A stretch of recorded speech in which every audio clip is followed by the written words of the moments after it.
Sandy, nabilang na ba ang boto ng NEC? Hindi gumagalaw yung total. Online ang NEC, but there's no movement, di nagbabago. Ko, ano ba yan? Mababaliw na ako. Kakahintay, Sandy. Wala pa tayong magagawa. Oh, wait. We have movement. Ha? We have movement. May mga pumapasok na boto. NEC's back online! Back to work! Back to work! Patingin! Ano Sandy, na ano na natin? nangyayari? Ang laki ho ng tinaas ng total votes nyo from last night. Lahat ng mga bagong botong pumasok na punta sa inyo. Oh my O God! di, lamang na tayo. Ano, panalo na? Hindi pa rin. So, Sir Miguelito has 324,349 votes. Si Tanggol, 353,797. Ano nangyari? Eh, ba't ganun? Kagabi lang ang laki ng lamang ni Tanggol, ah. Hindi yan katanggap-tanggap. Walang nadagdag sa boto ni Tanggol. Puro lang kay Miguelito, ang mga bagong butante. Sinasabi ko na nga ba dadayain niya si Tanggol? Hindi pwede manalo si Miguelito. Lamang pa rin si Tanggol, Sandy! Okay. We're not winning! Miguelito, okay lang yan. Makakahabol tayo, hahabol tayo. Sa ngayon lang ho kasi, dikit na dikit. So, hindi natin masabi talaga kung sino ang mananalo. Ma, hindi ako papayag na matalo sa isang hampas lupa! Kasi Tanggol,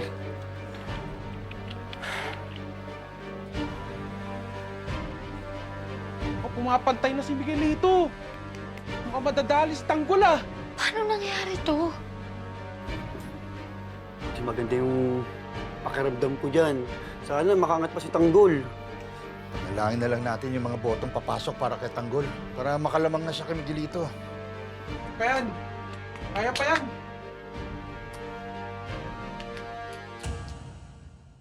Hey! Mabuhay mga chikaninis! Welcome ulit sa ating live! Andito na naman ang pinakamagandang si Quincy, ang reyna ng mga chismis! Grabe, nakakaloka talaga yung mga pasabog kahapon sa eleksyon. Pero ang mas nakakaloka ay ang pa-bombshell ni Vice Olivia tungkol sa dati niyang pamilya. True ba to? Or false? Check mo nga yung mga counselors natin kung may pasok sa banga. Phone ko. Phone.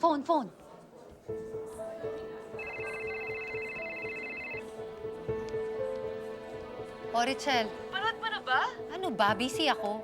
Check mo ang vlog ni Chika Ninis, dali. Ha? Ayan na! Oo, sige, check ko. Okay, sige.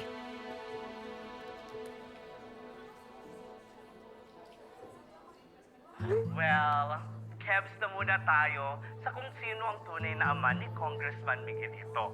Ang pinakamahalaga ay masagot ang nakakaintriga at talagang pinag-uusapang tanong ngayon. Kung si Mayor ba ay Roberto or Roberta? Isang matangkad, tisoy at gwapong model ang nililing kumano kay Mayor Roberto. May namamagitan nga ba sa kanila? Look!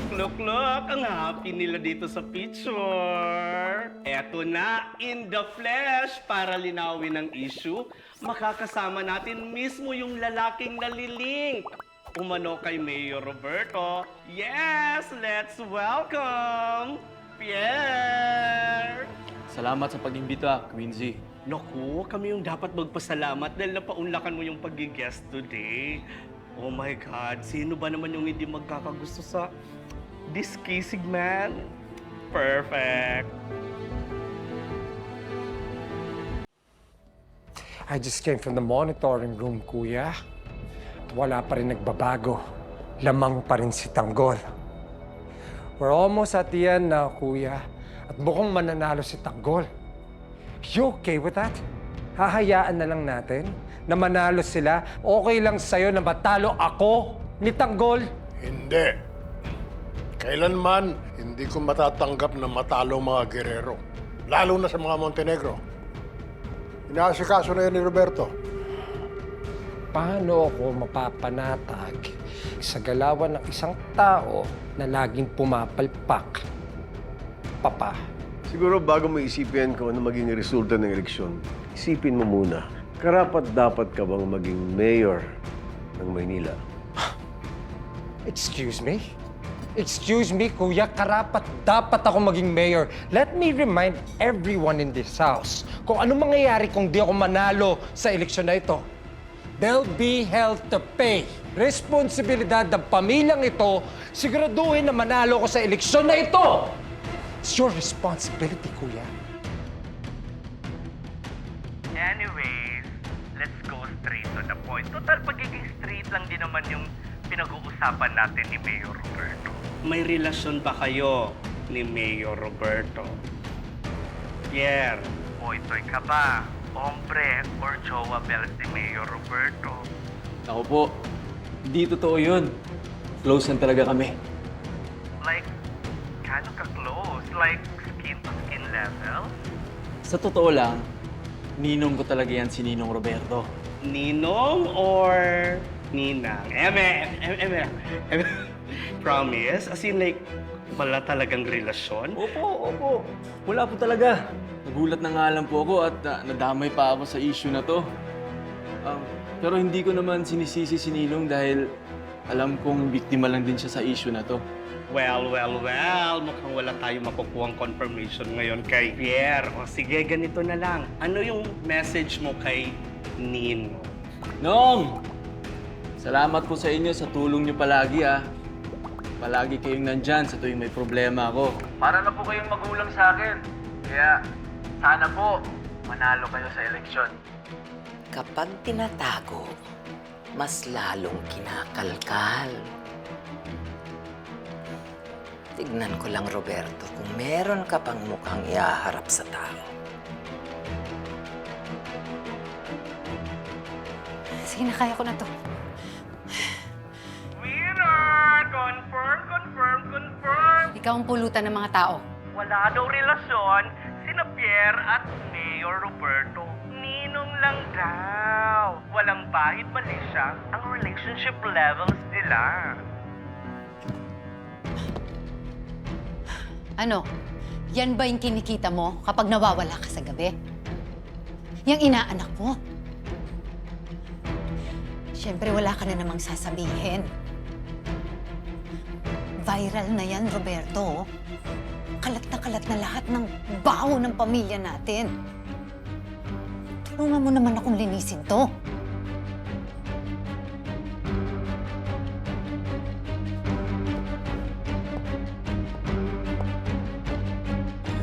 That's kuya for you, ma. Everything's under control daw. Hanggang siya na nagdagdag sa problema. Jackie, gawan mo nga ito ng paraan.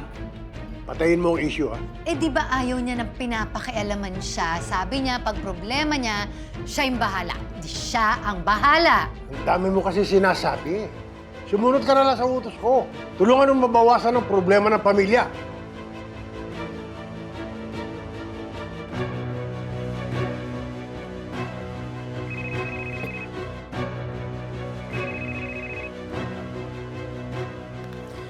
Yes.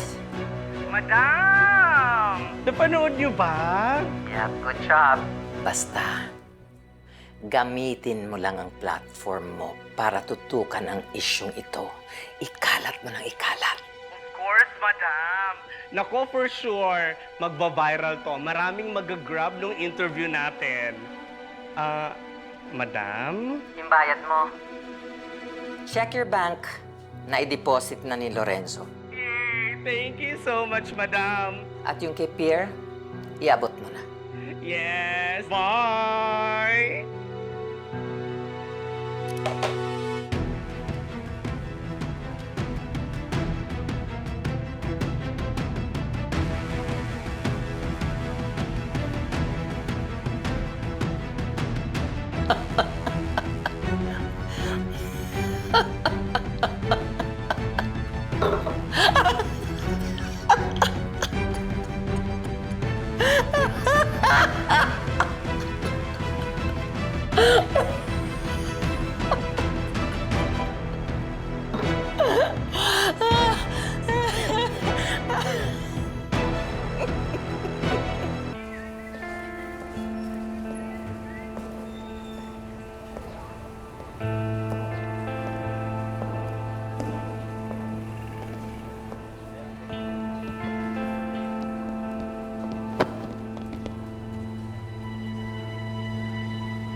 ka ba?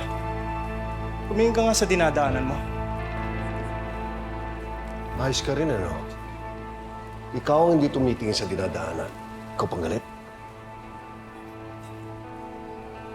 Pasensya ka na. Korporal, di mag-iba.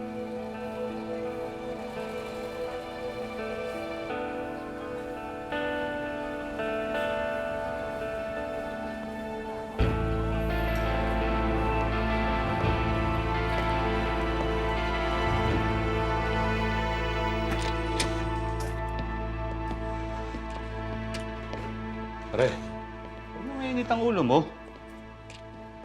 hindi mo ba nakita yung lalaki sa labas? Ang yabang. Umasa kung akala mo kung sino. Nagyayabang niya tayo dito pa sa presinto natin. Pabayaan mo na baka mamaya kumukuha lang ng police clearance yun, nagmamadali. Kaya mainit din ang ulo. Pare, nagkaroon din pala ng brownout sa NEC Command Center. Kala ko sa barangay lang natin Tsaka nagkaroon daw ng kaguluhan doon sa voting precinct. May mga armadong lalaking dumating. Yan ba yung kaso na hawak natin? Ano bang development doon? Wala pa Wala pa kasi tayong commanding officer kaya napunta sa ibang presinto.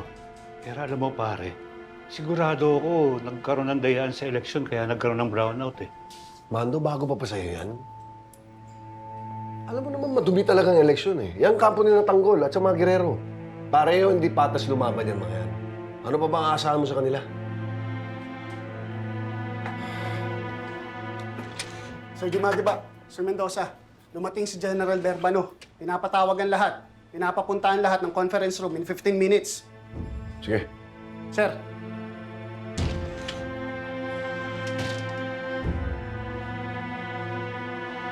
Morning, men.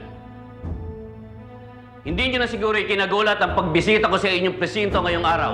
Alam nyo namang may reorganization na nagaganap sa Inleya. Sa mga susunod na araw, magdadagdag kami ng mga bagong pulis dito sa inyong presinto. Sa ngayon, habang wala pang chief of police sa presinto, magpapasok kami ng bagong opisyal o OIC para mamahala sa inyo. Top of the class ng Inleya Academy, Batch San Lakas. Maswerte kayo na makasama niyo siya dito sa presinto. Men, please welcome Police Lieutenant Hector Victorino.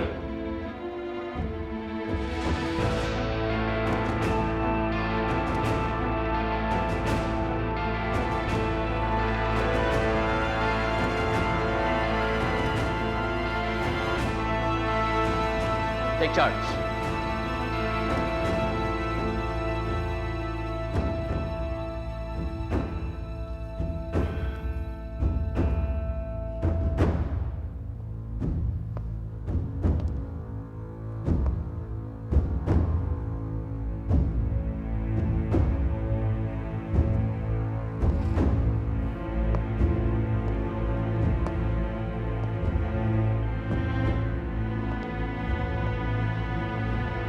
Unahan ko na kayo. Wala akong pakialam kung may masasagasaan ako sa inyo. Basta ako, doon ako sa tama. Kung kayo ay tao nila Colonel Suarez, Colonel Romero, may kalalagyan kayo.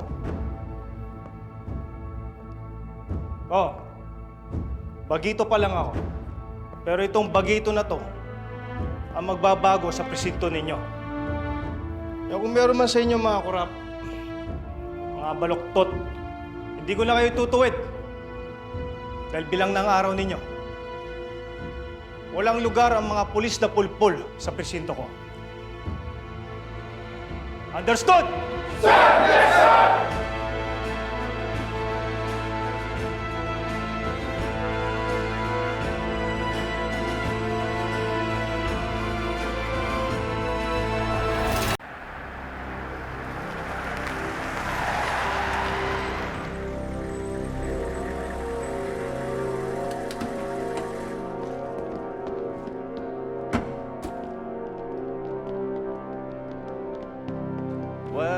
Well, there he is. We were starting to seeking. You will never show up. Man of my word.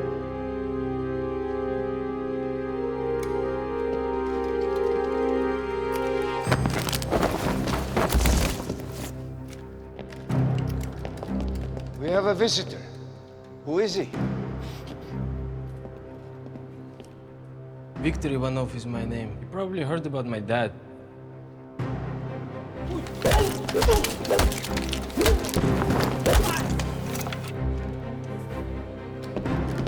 Ivanov family, it's our mafia associate in Russia, and they are really interested to have partnership with you. We all heard great things about your family, Raman.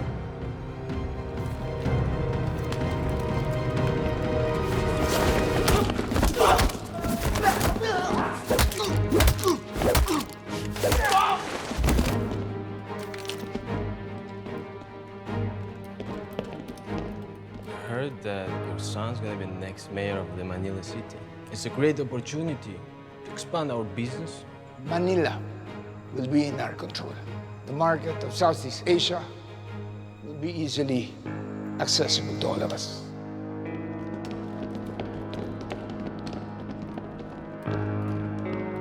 Come follow me. As a businessman, I always want to make sure I have a good relationship with my partners. So I'm hoping that this deal will come out fine. Are we clear about that? In Russia, our partners are comrades. Make pact in blood. In our country, we call it Maysan Salita. Sankt Salita? My word is death. In Russia, our word is vodka. Gentlemen, we have a deal then. Let's close it. Na zdrowie. Na zdrowie.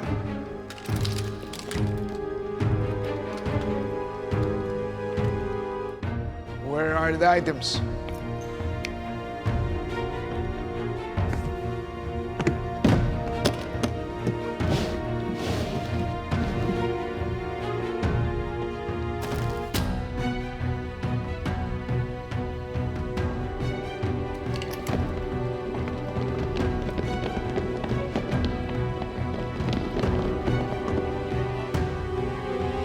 Miguel!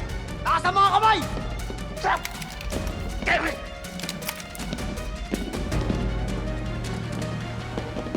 Huwag na kayo magtangkal lumaban pa!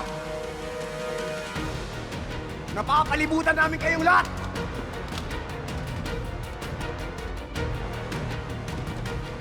Ako! Daba! Daba!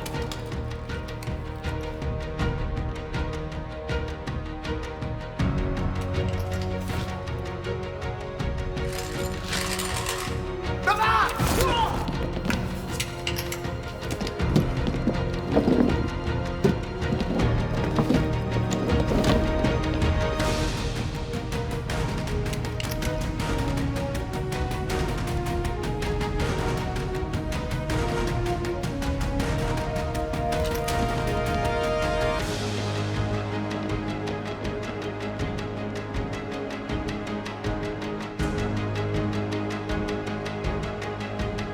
Tara! Bilis!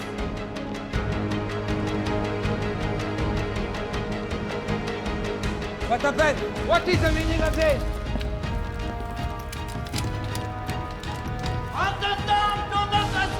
Ibigan! You Filipino people can't be trusted!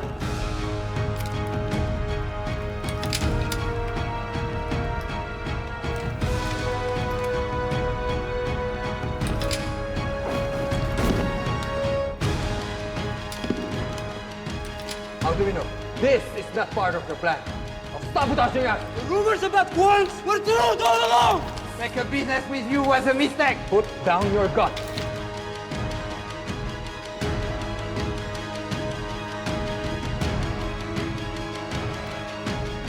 Don't point that gun at me! Ah!